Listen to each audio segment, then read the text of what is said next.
Les pido que puedan abrir sus Biblias en el libro de Mateo, del Evangelio de Mateo, perdón, capítulo 26, los versos 69 al 74, que son los que estaremos viendo en esta mañana.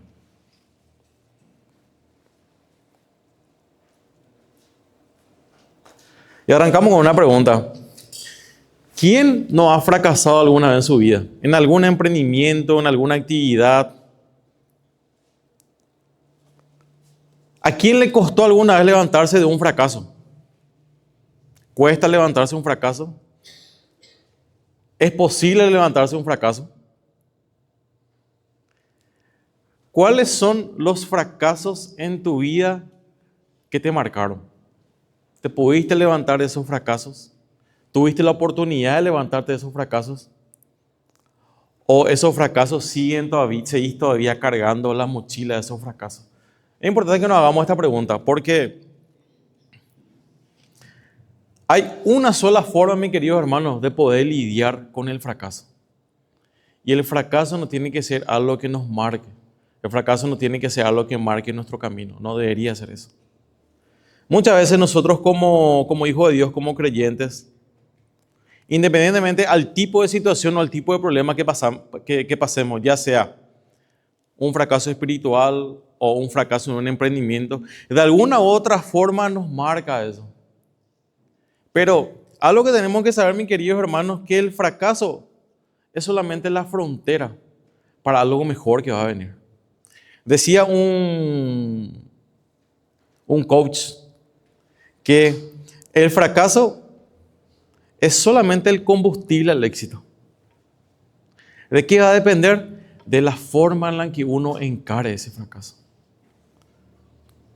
Para eso vamos a definir rápidamente dos conceptos interesantes. Primero, fracaso. Podemos decir que el fracaso es sinónimo de una derrota o una decepción, de algo que uno estaba pensando hacer y no lo logró.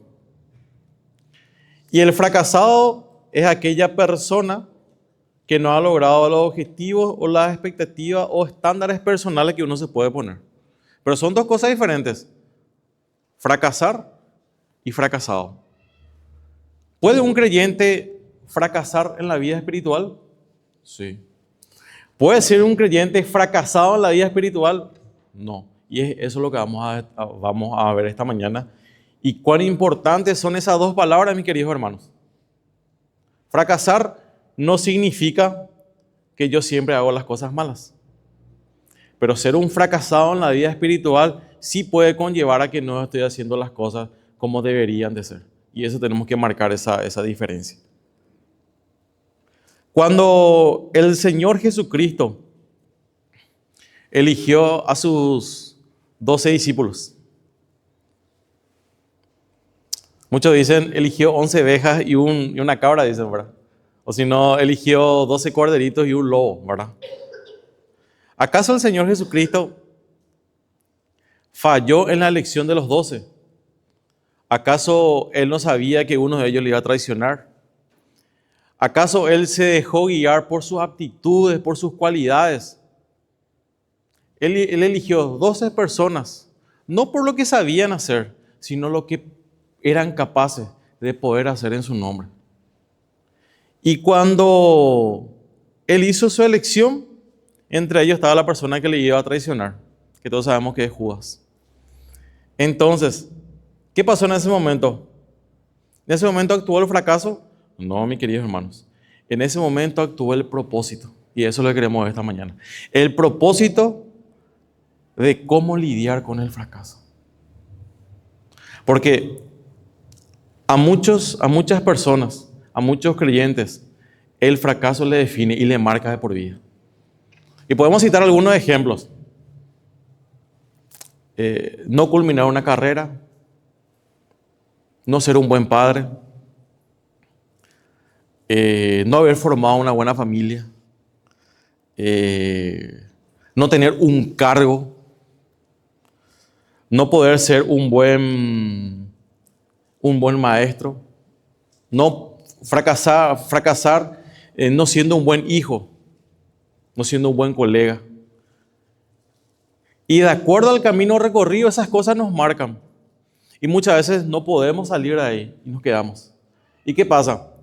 Cuando queremos afrontar nuevos desafíos, como no aprendimos de ese fracaso lo seguimos llevando en nuestra mochila y empezamos a replicar involuntariamente el mismo error que habíamos cometido. Entonces, la mejor manera, mis queridos hermanos, de poder encarar un fracaso es comprender y entender cuál es el propósito del por qué fracasamos. Porque ¿es o no importante que una persona fracase? Sí. Todos fracasamos. Todos fracasamos. De alguna u otra manera. Nos guste o no, vas a fracasar. Porque eso no depende de vos. Depende de lo que el Señor tiene preparado para su vida. Y les quiero comentar un ejemplo, ¿verdad? Antes de entrar en nuestro estudio, ¿verdad? Todos tienen la bombilla eléctrica en su casa, ¿verdad? La famosa lamparita, ¿verdad? Incandescente, ¿verdad? La que es luz cálida. Thomas Alva Edison fue el creador de esta bombilla, ¿verdad? La que es con luz incandescente. Dice la historia que él necesitó $40,000 aproximadamente allá por el año 1879 y realizó más de 1,200 experimentos para poder crear la bombilla en aquella época. Y en uno de sus tantos intentos, uno de sus seguidores le dice: señor Thomas, hiciste más de 1,000 intentos ya. Y lo único que conseguiste fue puro fracaso. Y le dice Thomas Edison: no son fracasos, solamente he conseguido 1,000 maneras de cómo no hacer una bombilla. Parece interesante, ¿verdad? Pero la forma en que encaramos nosotros la situación, los problemas, eso es lo que va a catapultar a poder mejorar cada día. Entonces, mis queridos hermanos, diciendo esto, veamos lo que dice la palabra de Dios en el Evangelio de Mateo, capítulo 26, los versos 69 al 74. La versión Reina Valera dice: Pedro niega a Jesús. Y la pregunta es: ¿cuántos Pedro hay acá? O hago otra pregunta: ¿cuántos de nosotros somos Pedro? ¿Voluntariamente o involuntariamente? Y aquí vamos a ver, mis queridos hermanos, cómo el actuar de Pedro lo llevó a negar. Leamos por favor del 69 al 74, dice lo siguiente la palabra. Pedro estaba sentado fuera del patio y se le acercó una criada, diciendo: ¿tú también estabas con Jesús, el Galileo? Mas él negó delante de todos, diciendo: no lo sé, no sé lo que dices. Saliendo él a la puerta, le vio otra y dijo a los que estaban allí: también este estaba con Jesús el Nazareno. Pero él negó otra vez con juramento: no conozco al hombre. Un poco después, acercándose, los que por allí estaban dijeron a Pedro: verdaderamente tú también eres de ellos, porque aún tu manera de hablar te descubre. Verso 14. Entonces él comenzó a maldecir y a jurar: no conozco al hombre. Y enseguida cantó el gallo. Como se suele decir, fuertes declaraciones, ¿verdad? Pero antes de analizar el actuar de Pedro, vamos a conocerlo un poco al apóstol Pedro, ¿verdad? Dice que el apóstol Pedro fue uno de los primeros seguidores de Jesucristo. Cuando el Señor Jesús estaba en uno de sus primeros encuentros, estaba a la orilla del río, ¿verdad? Vino Pedro con algunos de sus hermanos y ahí vemos lo que se considera el mensaje de la pesca milagrosa, ¿verdad? Cuando viene Jesús, sube allí con ellos a la barca, ¿verdad? Y el Señor le dice: tiren de este lado. La palabra dice en ese relato que en ningún momento Pedro se negó a hacer lo que Jesús le dijo. Lo que le había dicho es que no habían conseguido pescado. Al momento que Pedro hizo eso, dice la palabra que tuvieron que pedir más gente para que le ayude a cargar la cantidad de peces, ¿verdad? Entonces, Vemos cómo Pedro a la primera ya le hizo caso al Señor Jesucristo, ni siquiera todavía fue llamado por él, ¿verdad? Pedro es conocido uno de los amigos, uno de los discípulos más reconocidos por Jesucristo. Vemos en el libro de Gálatas, capítulo 2, verso 9, dice el apóstol Pablo: en efecto, Jacobo, Pedro y Juan, que ellos eran considerados columnas al reconocer la gracia que habían recibido. O sea, eran considerados columnas de la iglesia. Y sabemos cómo era Pedro. Pedro era un entusiasta, Pedro era una persona atrevida. Pedro era obstinado e impulsivo. Y eso lo podemos ver cuando al Señor Jesucristo lo iban a arrestar. Como él arremetió contra la integridad del soldado, por ejemplo. Ahora, era bastante impulsivo Pedro. Pero aún así, el Señor lo escogió para poder moldearlo. ¿Por qué? Porque tenía un propósito mucho mayor que solamente ser pescador de peces. Otra cosa interesante de Pedro que tenemos que tener en cuenta, mis queridos hermanos, es lo que vemos en el Evangelio de Mateo, capítulo 16, los versos 16 al 17, que dice: Pedro fue el primero que confesó a Jesús como el Cristo. Dice Mateo, capítulo 16, los versos 16 al 17. Respondiendo Simón, Pedro dijo: tú eres el Cristo, el Hijo de Dios.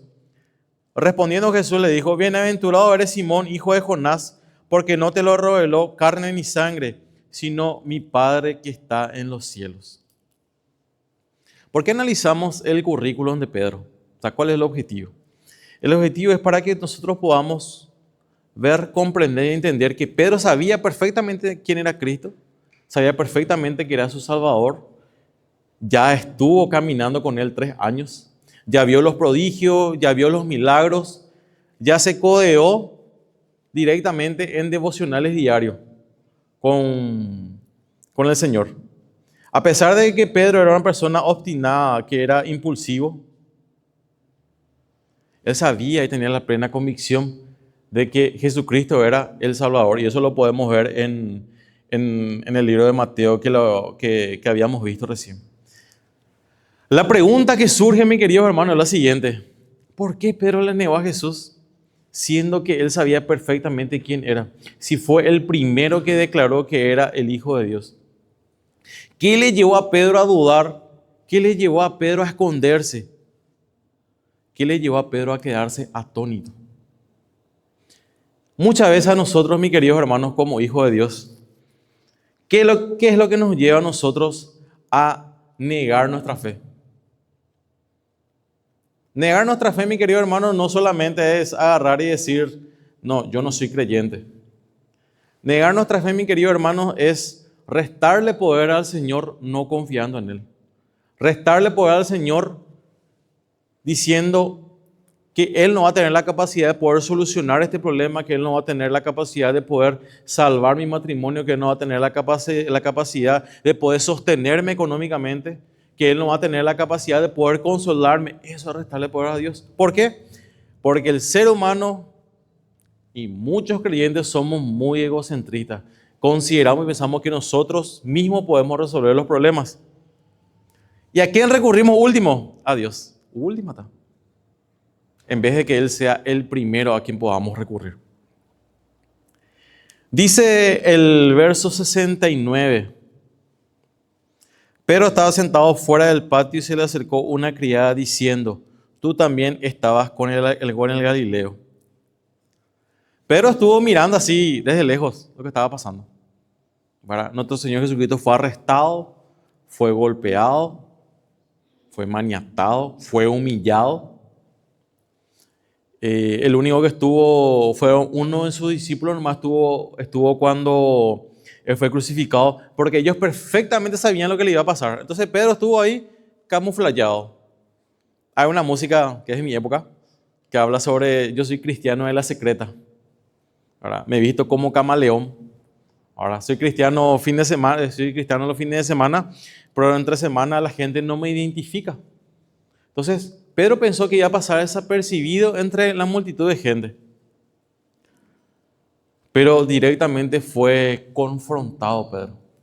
Entonces, quiero compartir con ustedes, mis queridos hermanos, en esta mañana, Tres escenarios de un fracaso espiritual y una consecuencia. Algo que hay que entender y comprender primeramente es lo siguiente.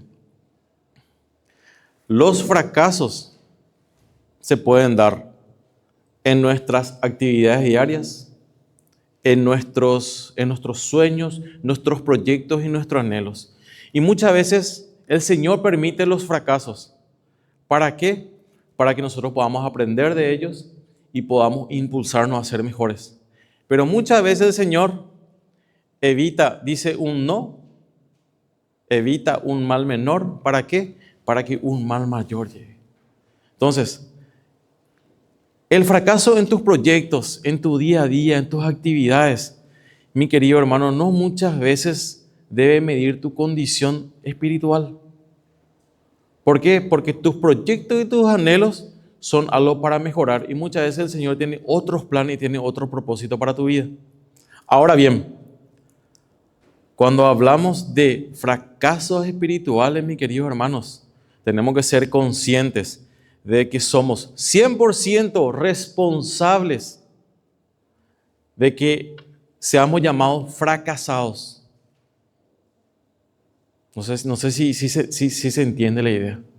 Uno puede fracasar. ¿Fracasar qué puede ser? Uno puede caer en el pecado. Uno puede deslizarse, por así decirlo.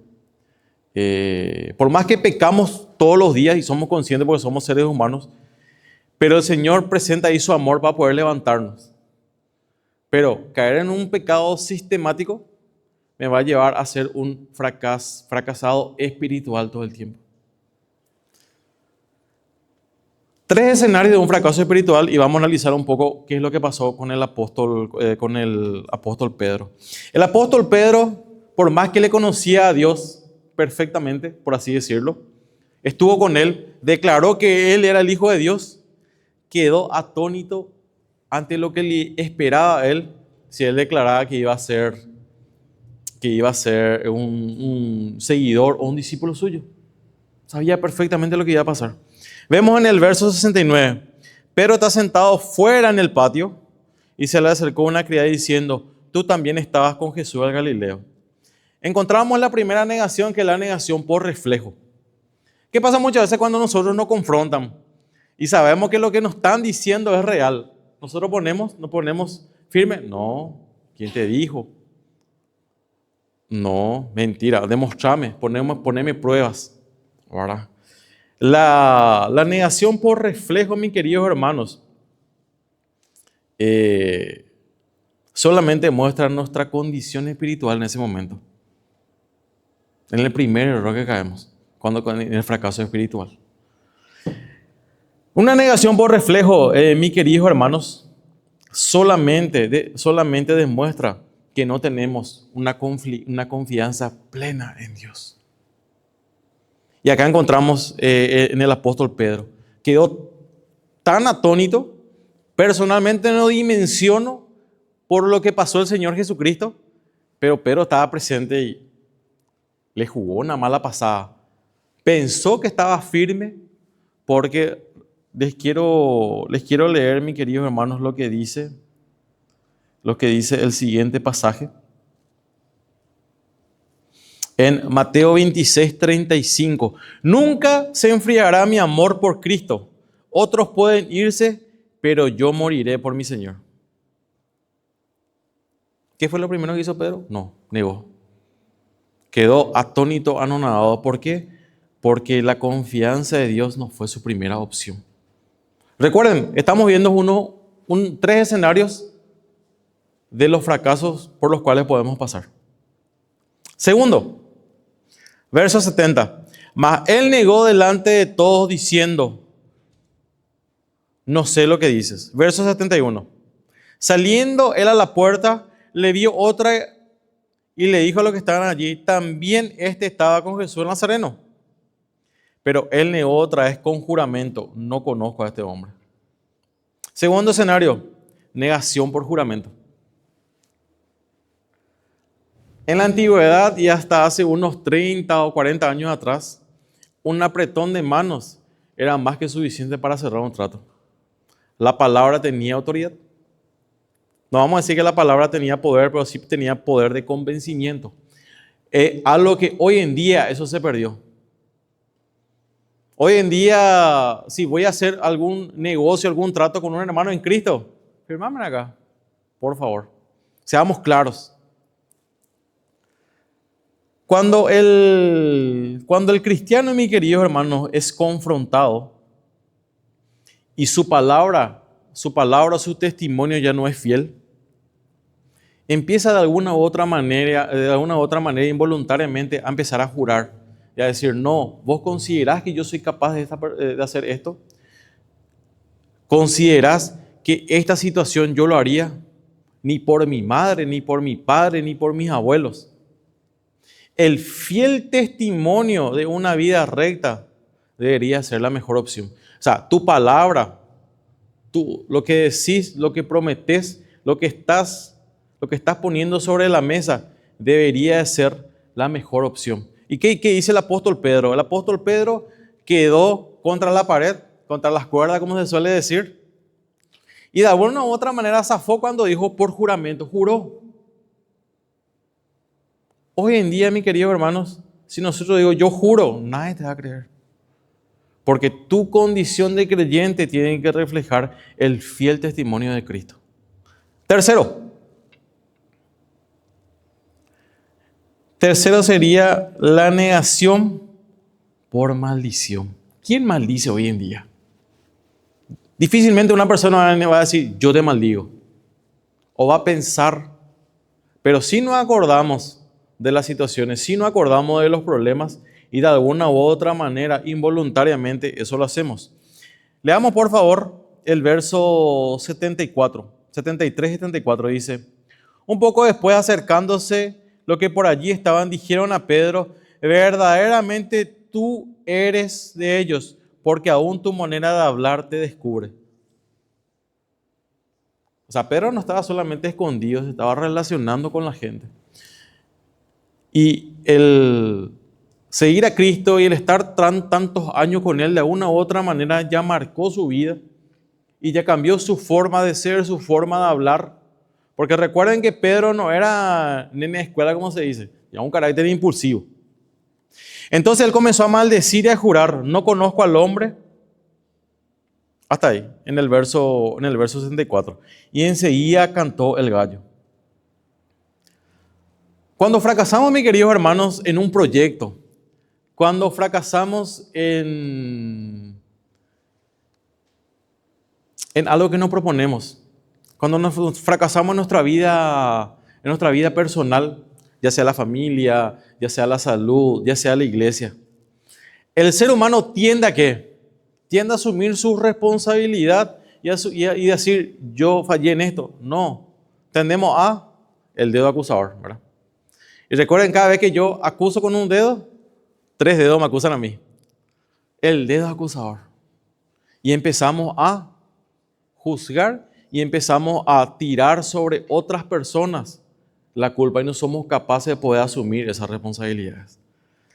La negación por maldición, mis queridos hermanos, no es más que nada que echar la culpa a personas. Echamos la culpa a personas.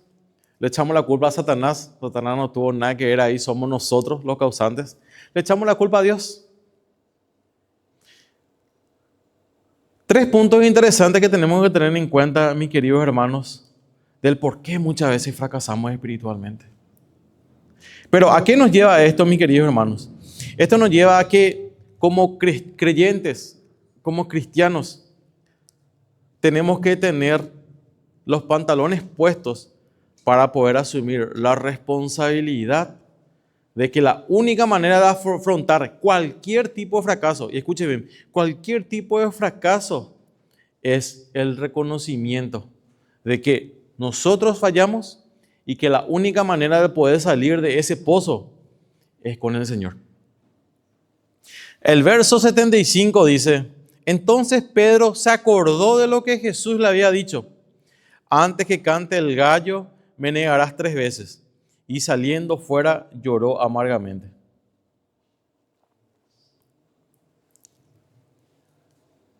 Esta semana, yo no sé, mi querido hermano, qué problemas pasaste, qué situaciones pasaste. Pero de alguna u otra manera, cuando el Espíritu Santo te confronta, puedes acordarte de estas últimas palabras del verso 75. Pero se acordó de lo que le dijo Cristo. Y eso, mi querido hermano, lo vemos un poquito antes del versículo que habíamos leído de que lo iba a negar. Pedro se sintió molesto. No, jamás. Yo no te voy a negar. Jamás. Voy a morir por vos. Ante el primer problema, ya vemos las consecuencias. ¿Verdad? Entonces, tenés dos opciones, mi querido hermanos. Tenés la opción de fracasar espiritualmente y cargar con ese fracaso, con esa mochila. Y traer esa mochila a tu nuevo trabajo, a tu nuevo ministerio de la iglesia, a tu nueva vida matrimonial, a tus nuevos hijos, a una buena relación con tus padres. Pero si no comprendés y no entendés que tenés que deshacerte de esa mochila, de ese fracaso, y asumir tu responsabilidad como creyente, va a ser la única manera en que puedas lidiar. ¿Qué pasó con el apóstol Pedro? El apóstol Pedro tomó la drástica decisión de colgarse de un madero porque no soportó la culpa. No. Por eso pregunté, ¿cuántos Pedro hay acá? ¿Verdad? Hay muchos impulsivos, ¿verdad? Hay muchos que actúan o dicen las cosas antes de hablar o antes de pensar, pero hay muy pocos que reconocen y aprenden de eso. Nosotros podemos ver, mis queridos hermanos, de que en el día de Pentecostés, Pedro fue el orador principal. ¿Qué dice la palabra? ¿Qué dice la palabra en el libro de Hechos? Verso 41. Se añadieron alrededor de 3.000 nuevos creyentes. ¿Por qué? Porque Pedro mantuvo la mochila del rechazo. No. Porque Pedro comprendió y entendió y aprendió de eso. Eso es lo que Dios nos demanda hoy. No es algo que Dios te está pidiendo. No es algo que Dios te está diciendo, procura a mi hijo, anda, ve. No. Es algo imperativo. La frase que leí anteriormente decía que el fracaso es el combustible del éxito. Genial. Pero el único determinante para poder superar ese fracaso y alcanzar ese éxito es la manera en que encarás esa situación. El fracaso en tu vida pudo haber sido ayer, anteayer, hace un mes, hace 30 años atrás. Y no te estás dando cuenta de que eso seguís yendo hoy en día. Y eso no te está permitiendo avanzar. Te pongo un ejemplo sencillo, mi querido hermano. Hace 30 años atrás te ofendieron y no perdonaste. Y no puedes avanzar. ¿Por qué? Porque no soltaste perdón. Un ejemplo sencillo, un ejemplo fuerte, un ejemplo que no es fácil de hacer, pero es un ejemplo que debemos de hacer, mis queridos hermanos. Cuando el apóstol Pedro fue arrestado en Hechos 5, no se cansó de predicar él. Aprendió la lección. Y Pedro aprendió la lección a la mala. Porque agarró y le negó a su amigo fiel, a su maestro. ¿Cuántas veces, mi querido hermano, nosotros negamos a Dios involuntariamente? ¿O lo hacemos voluntariamente? Decía una música que habíamos cantado hace un tiempo. Voy a parafrasear. Me gustaría tener Jesús un tiempo para vos.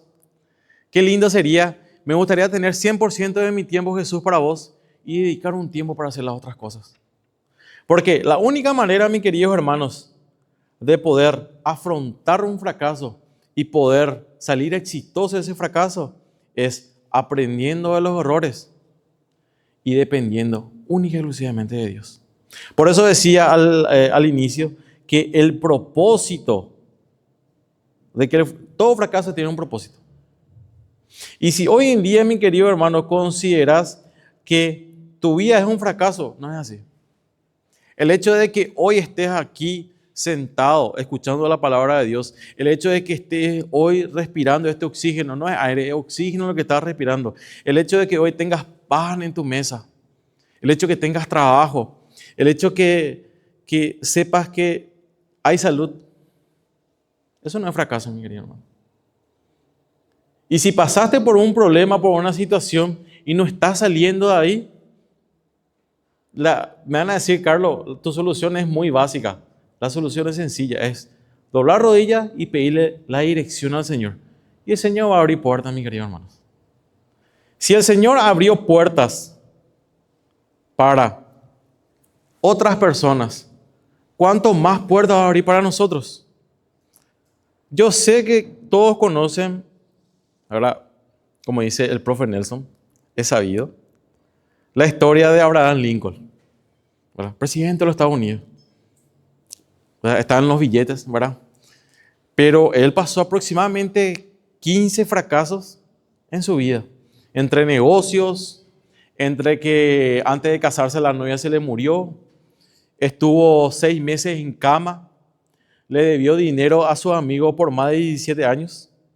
Y recién a los 51 años, él fue elegido presidente de los Estados Unidos de América. Y dice una frase muy interesante que quiero compartir con ustedes. Dice lo siguiente: el camino era difícil y resbaladizo. Resbalé, dice. Pero me recuperé diciéndome que aquello era un resbalón y no una caída. Haga lo que hagas, hazlo bien. No le temas al fracaso, que no te hará más débil, sino te hará más fuerte. No le temas al fracaso espiritual, mi hermano. Mi hermano, si vos caíste hoy, levántate arriba. Si no tenés las fuerzas, pedir al Señor. Si no es suficiente que vos le pidas al Señor, acude a tu hermano, acude a tu hermana. Un fracaso, mi querido hermano, no te define como creyente. Llevar una vida fracasada sí te puede definir como creyente. ¿Por qué? Porque ahí podemos ver tu condición y tu vida espiritual. Y les quiero dejar con estos últimos puntos, mis queridos hermanos. El fracaso se puede dar por dos factores comunes, ya sea en tu actividad diaria o en tu vida espiritual. Primero, muchas veces fracasamos por no visualizar de forma correcta las opciones a seguir. Somos muy impulsivos, queremos hacer nomás las cosas. En el caso del creyente, no consultamos en oración y no pedimos la guía de algunos hermanos mucho más maduros. Segundo, algunas veces sí visualizamos la situación, pero de igual manera nos arriesgamos. Muchas veces nos sale bien, otras veces nos sale mal. Y muchas veces, ¿qué es lo que más duele? Cuando visualizamos la situación, sabemos cuáles pueden ser las consecuencias, igual nos arriesgamos. Muchas veces eso más duele.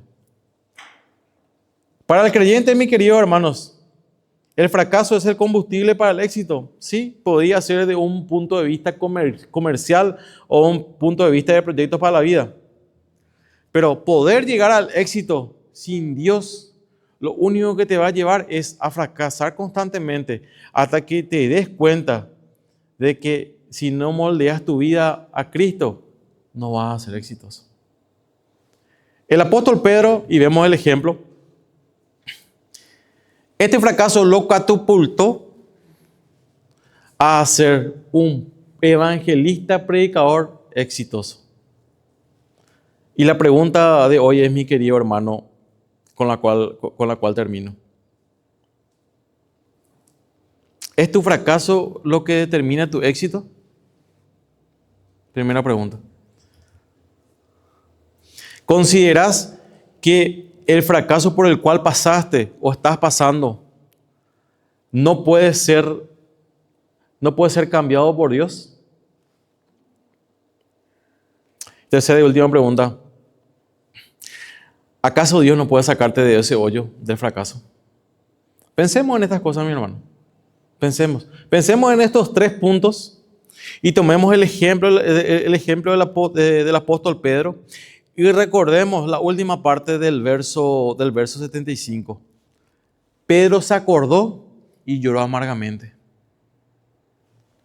Que nos acordemos y tomemos esa frase. Pero antes de tomar una decisión, recordémonos la palabra del Señor. Y lloremos delante del Señor antes de cometer el error, no luego de cometerlo. Porque muchas veces las consecuencias de un fracaso espiritual es por no acudir a tiempo al Señor. Entonces, la mejor manera de poder lidiar con un fracaso es poder aprender de esos errores, no volver a cometerlos y estar en plena dependencia del Señor. Amén. Oramos. Padre amado, gracias por este día. Gracias, Señor, por tu bendición, por tu amor y tu misericordia. Padre amado, que el ejemplo del apóstol Pedro, Señor, sea, Señor, un gran ejemplo de cómo depender plenamente de ti, de cómo, Señor, comprender y entender cuál es el propósito que tú tienes para nuestras vidas, Padre Celestial. Que tomemos ese ejemplo. Que si mi hermano o mi hermana el día de hoy está pasando, Señor, por una situación difícil, por un problema de salud, por un problema familiar, Padre Celestial, que tú le puedas ayudar. Que podamos comprender y entender mediante tu palabra, Señor, que la única manera, Señor, de poder superar esto es única y exclusivamente contigo, Señor. Que tú tienes el poder de poder, Señor, sacarnos de ahí. Queremos depender de ti, Padre. Queremos depender 100% contigo. Y, Señor, hay tantos ejemplos, Padre Celestial. Hay tantos ejemplos, Señor, de hermanos, no solamente, Señor, del siglo pasado, sino hermanos aquí, dentro de tu iglesia, de cómo, Señor, han perseverado en la fe y ante una situación tan complicada, tú has obrado y, Señor, han encontrado justicia. Padre amado, bendecimos tu nombre. Bendice, Señor, este domingo y que la gloria y la honra sea para ti. En los méritos de Cristo Jesús. Amén.